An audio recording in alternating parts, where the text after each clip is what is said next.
My name is Mark Cabaj. I live in Edmonton, Canada, and I'm the founding vice president of the Tamarack Institute, where I worked from 2001 to 2011 running the Vibrant Communities Initiative, and I'm now an associate with Tamarack running my own group called Here to There Consulting. I'm going to actually talk about the 5 conditions of collective impact and just give it a new twist. The first one is this idea of common agenda.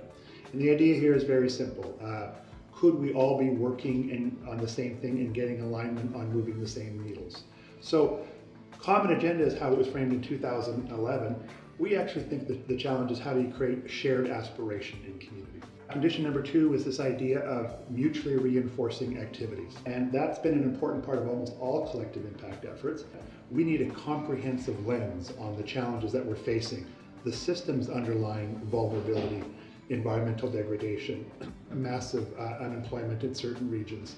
And for that, we need a comprehensive approach to thinking and action. So mutually reinforcing activities was the 2011 article. I think what we're learning is that we also need comprehensive thinking and action. The third condition of collective impact, as stated in the 2011 article, was this idea of shared measurement. And that was a fairly simple idea as well, that the things that we're trying to change, these outcomes, we should all agree to measure the same things. We measure what we treasure, and then we begin to treasure what we measure. Could we focus on moving the same intermediate needles so the big ones would move? That has been incredibly useful. It's been incredibly challenging, but we know once again that our understanding of that has evolved because shared measurement is clearly only one part of what we would call strategic learning and evaluation. So shared measurement is a subcomponent of that, and that means we need an evolution from shared measurement to strategic learning and change. The fourth condition of collective impact, and one that registers with many, many people, is this idea of continuous communication. Talking to each other, adjusting our practice as we learn new things. Critically important, where learning by itself is incomplete. We need authentic community engagement. And that includes continuous communication, but it's more than that. How do you get 360-degree intelligence from all the diverse organizations and people in a community? How do you ensure that people with lived experience on the issues we're trying to address actually bring their knowledge to bear and feel that they're contributing, not only feel, but actually contributing to the thinking about the nature of the problem, what may or may not work, and feedback loops on how things are going. The last feature of collective impact that has been incredibly helpful is this idea that these collective impact efforts don't get done on their own, almost like a general contractor at a construction site, where the plumbers and electricians and the carpenters come and go. Someone tries to make sure that the whole design makes sense. And that's really the work of the backbone organization, which is often misunderstood and underinvested in. But we've learned watching communities work over this in the last 5 years that it's much more complex than just backbone. It really is, how do you convene a genuine change process? Create safe containers for people to have important and fierce conversations. Keep telling the narrative and the strategy as it evolves, keeping people in the loop, helping people exit the process and on-ramp into the process. And so what we like to do in this field is complement backbone by saying, let's make the 5th shift from backbone organization to convening complex change initiatives. Collective impact has been playing out for quite some time all across the world, and it's now that we have a language of collective impact that we see things that we think those are legitimate collective impact efforts. We see it working incredibly well in the area of poverty reduction. In fact, one of the prototypical collective impact efforts in Canada was a project called Opportunities 2000 in the Waterloo region outside of Toronto, Ontario, where the stated purpose of the initiative was to reduce poverty levels to the lowest in Canada. That was the prototypical initiative. There are now at least 75 collective impact efforts in Canada based on that model, and it's called the Vibrant Communities Initiative. I'm going to give you one more example of where it's worked really well. There are over 50 cities in Canada that now have 10-year plans to end homelessness, many of which are organized around the collective impact effort. And while the success of these communities come and go, already the city of Medicine Hat, that has used the collective impact framework, 2 months ago declared that they have finally officially ended homelessness. And if you're homeless in Medicine Hat, within 2 weeks, you're living in a home. What are some of the key competencies of collective impact backbone organizations? It's an excellent question, and I actually applaud Opportunity Child for beginning to ask those questions, because I think we all have to pay attention to it after doing so much experimentation. I would point to three competencies that for sure we need to get better at. The first one is being able to map and understand the systems that underlie the complex things we're trying to address in the first place. All the programmatic interventions that we employ in the world are very useful for helping people beat the odds. Systemic interventions, the things that reshape systems that cause problems in the first place, these help change the odds for people. We do talk lots about systems thinking, but the basic competencies of describing a system, mapping it out, finding leverage points for change, and evaluating whether or not we move them, that's a core competence. The second competence is the ability to create space for fierce conversations.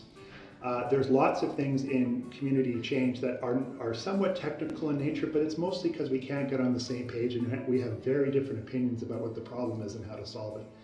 Fierce conversations where you can have honest arguments and still feel safe is a critical component to it. And in fact, a measure of a sophisticated collective impact group is whether or not they easily have fierce conversations.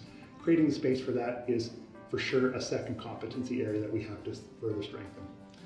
The third one is being able to have structured innovation processes and being able to do structured prototyping, really structured pilot projects that have the possibility of being scaled in lots of different ways. I think we talk that talk quite a bit, but I don't know if we walk the walk. The big challenge is reminding people that we're dealing with complex, not simple issues. And we're so used to tackling simple issues that have predetermined solutions and where implementation is straightforward and only one organization can manage it, when in fact complex issues are very difficult to understand. We learn a ton as we implement, and it requires multiple organizations to work on. Traditional modes of leadership say, give me quick and predictable outcomes, when in fact collective impact is a high risk, high reward kind of intervention. So we actually need people to know, if you want the traditional responses, we're going to get traditional outcomes. If we're to move the needle on complex issues, please be ready for something that's more adaptive and unpredictable. Convening a local leadership table over time is one of the most important and most challenging parts of the collective impact journey. And there's lots of things to be said about that. Here's a couple things that stick out for me. Number one is actually to organize the leadership journey around small campaigns or even lurches. And depending on the kind of work we do, we all break it up into phases: the discovery phase, the planning phase, the implementation phase, etc. Each of those phases have different kinds of rhythms, different kinds of expectations, and different kinds of outcomes, and we need different people for different kinds of phases. People who are good at exploration, discovery, planning work may not be excellent at implementation work.